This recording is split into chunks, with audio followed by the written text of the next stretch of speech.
born for greatness.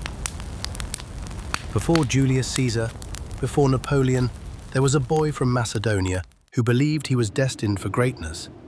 A child was born in the royal palace of Pella, Macedonia.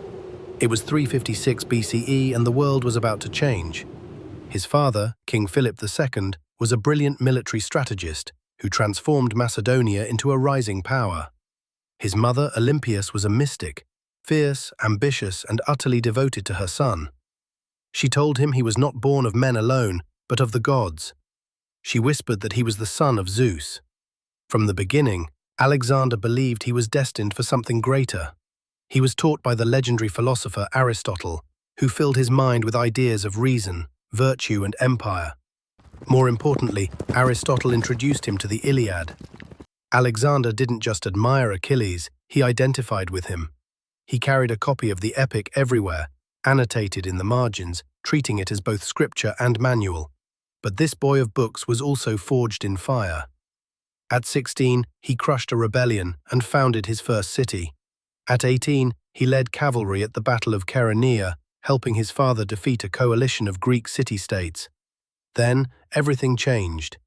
In 336 BCE, Philip was assassinated, struck down during a wedding celebration. Whispers of betrayal swirled through the court. Some blamed Olympias, others looked to Alexander. But whatever the truth, the throne now belonged to a 20-year-old prince. The world saw a boy king. But they had no idea what was coming. The rise of a conqueror. New kings often face rebellions. Alexander faced a storm. Greece exploded in resistance. Thebes, once mighty, rose up to defy him. Alexander's response was swift and ruthless. He razed Thebes to the ground, sparing only temples and a handful of homes. Over 6,000 citizens were killed or enslaved. This wasn't just vengeance, it was theater, a message. Alexander was not his father, he was something far more dangerous. With the Greek world pacified, he turned his gaze east, toward Persia, the richest and most powerful empire on earth. In 334 BCE, he crossed the Hellespont with 40,000 men. At the Battle of Granicus, he nearly died, saved only by his general Clytus. But Alexander pressed on. At Issus, he faced Darius III, king of Persia, in a battle that would echo through the ages.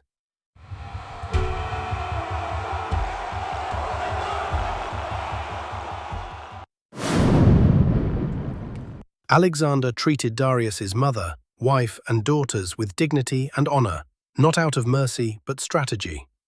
He wasn't just waging war, he was claiming legitimacy.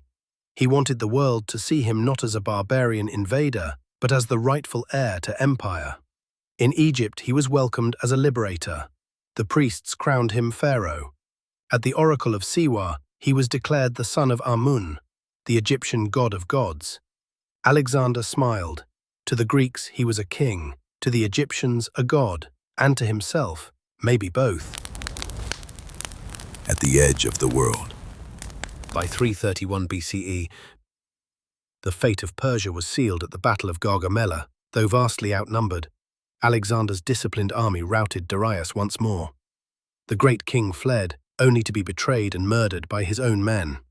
When Alexander found Darius's body, he wept.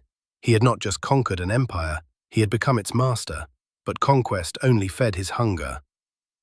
He adopted Persian dress and customs, married a noblewoman named Roxana, and demanded his generals do the same. He began blending cultures, not to erase them, but to forge a new kind of empire, a fusion. Then he marched east again, beyond the bounds of Persian maps, into the unknown. In modern-day Pakistan and India, he faced his toughest challenge yet, King Porus and his war elephants. The Battle of the Hydaspes was brutal, bloody, and nearly broke the Macedonian line, but Alexander triumphed. And then, his army broke. At the Hyphasis River, his men, exhausted by years of war, sickness, and death, refused to go any farther. They had followed him to the edge of the world, but no more. With bitterness in his heart, Alexander turned back, but the journey home was even worse. Through the burning sands of the Gedrosian desert, tens of thousands died. Water ran dry, food vanished. But Alexander refused to take the easy route. He walked beside his men, sharing in their suffering. He had conquered the world, but he was losing himself. He grew cruel, suspicious. He executed generals and old friends, demanded to be worshipped. Even those who loved him began to fear him. The boy who chased glory had become a man haunted by it. Death and immortality. In 323 BCE, Alexander returned to Babylon, not as a warrior, but as a god king. He had plans for Arabia, dreams of conquering Carthage, perhaps even Rome. But the fire in his body could burn no longer. He fell ill, some say from fever, others whisper poison. For days he lay dying, unable to speak. His generals asked, "To whom does the empire go?" His answer? To the strongest. And with those final words, the most extraordinary life in history came to an end. He was just 32 years old. The empire shattered almost immediately. His generals, the Diadochi, tore it apart in brutal civil wars. But Alexander's influence outlived them all. He had spread Greek language, science, art, and philosophy from the Mediterranean to India. Cities he founded, like Alexandria, became centers of learning for centuries. His vision of a blended world would shape the Hellenistic age and influence empires for generations. Alexander the Great wasn't just a conqueror. He was a force of nature, a storm that reshaped history. His body is lost, his empire is gone, but his name? It lives on, forever. Like, subscribe, and comment on which conqueror you want me to do next.